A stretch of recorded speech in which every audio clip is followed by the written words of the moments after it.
It was just another normal morning in Bikini Bottom when SpongeBob noticed something strange floating outside his window with glowing, shimmering jellyfish unlike any he had ever seen. Curious, he grabbed his net and chased it across jellyfish fields. But the moment he touched it, a burst of light surrounded him, and everything went quiet.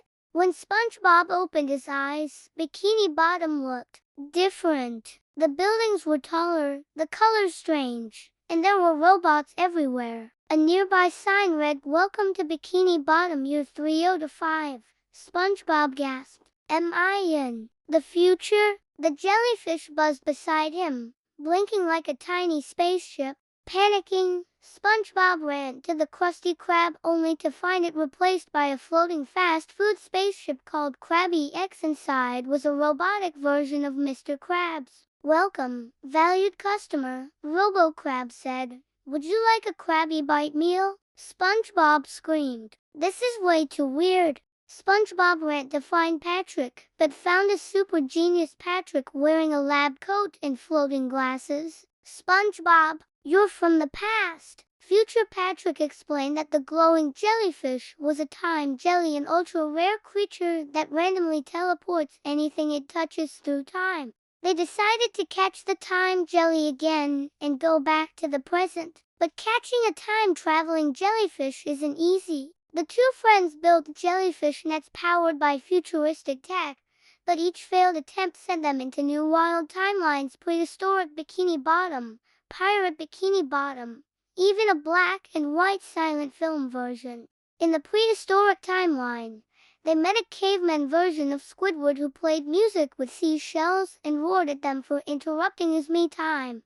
In the pirate timeline, SpongeBob accidentally became the captain of a jellyfish pirate crew. "Captain Squarepants," they shouted, sailing the bubble seas in a ship made of coral. Back and forth they jumped, each version of Bikini Bottom crazier than the last. Finally, they landed in a timeline ruled by Plankton, where the chum bucket was the government and Krabby Patties were illegal. "We have to fix this," SpongeBob said, rallying a resistance of future jellyfish to rebel. With Patrick's help, they led a bubble-powered uprising, defeated RoboPlankton, and restored joy to the future. In the middle of the celebration, the time jelly finally appeared again, sparkling and calm. "It's now or never," Patrick yelled, and they jumped. In a flash, they were back home. Everything was normal. Squidward was complaining, Mr. Krabs was counting coins, and Gary meowed like nothing had happened. "Was it all a dream?" SpongeBob asked. But as he looked at his net, there was one shimmering jellyfish wing left glowing at the bottom.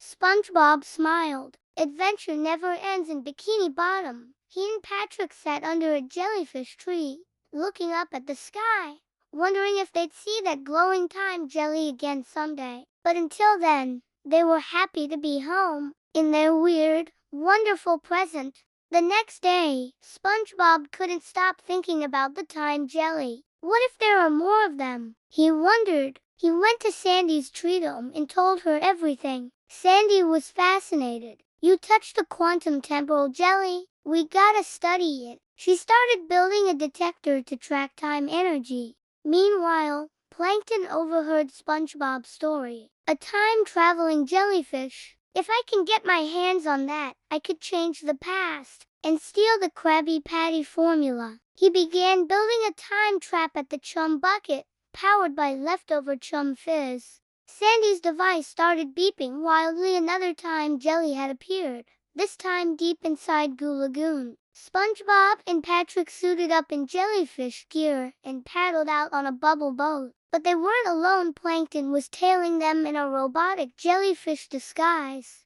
At Goo Lagoon, time glitches were everywhere. Half the beach was frozen in time, the other half moving in reverse. A lifeguard jellyfish floated backwards while surfers surfed forward in slow motion. "This is wackier than Wumbo," Patrick said, spinning in circles. The time jelly appeared again, glowing and warping everything around it. SpongeBob lunged with his net, but missed and got pulled into a time rift again, this time alone. He landed in a medieval version of Bikini Bottom, where jellyfish jousting tournaments were held in crusty castles. SpongeBob was knighted Sir Spatula by King Krabs, and had to face off against Sir Squidward the Grumpy in a jellyfish duel. Just before he could win, another glitch appeared and SpongeBob was ripped into yet another timeline, Bikini Bottom in the Wild West.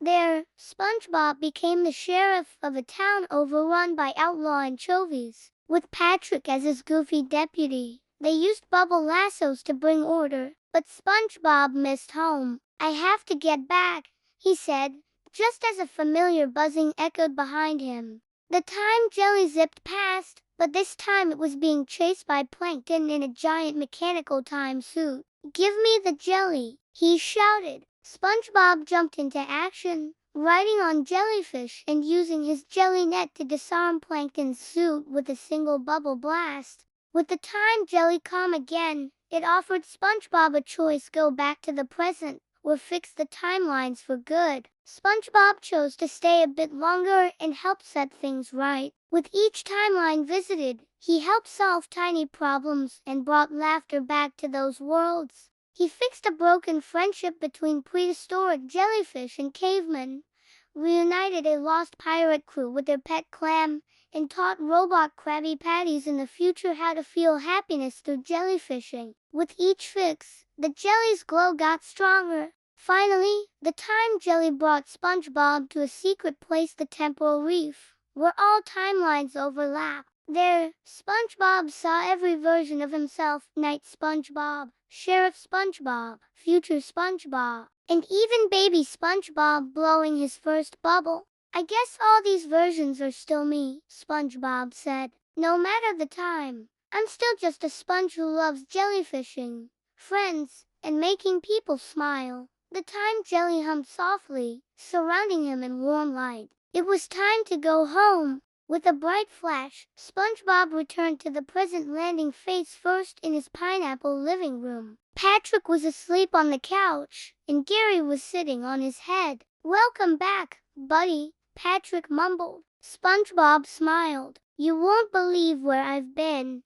Later, at the Krusty Krab, SpongeBob told the whole story. Mr. Krabs didn't believe a word until his register started floating midair from leftover time waves. "We're not talking about this again," Squidward said, flipping patties in slow motion. That night, SpongeBob looked at the stars and whispered, "Thanks, time jelly." He placed a tiny glowing bubble inside a jar on his shelf, proof that adventure lives in every moment. And just outside his window, something shimmered once again.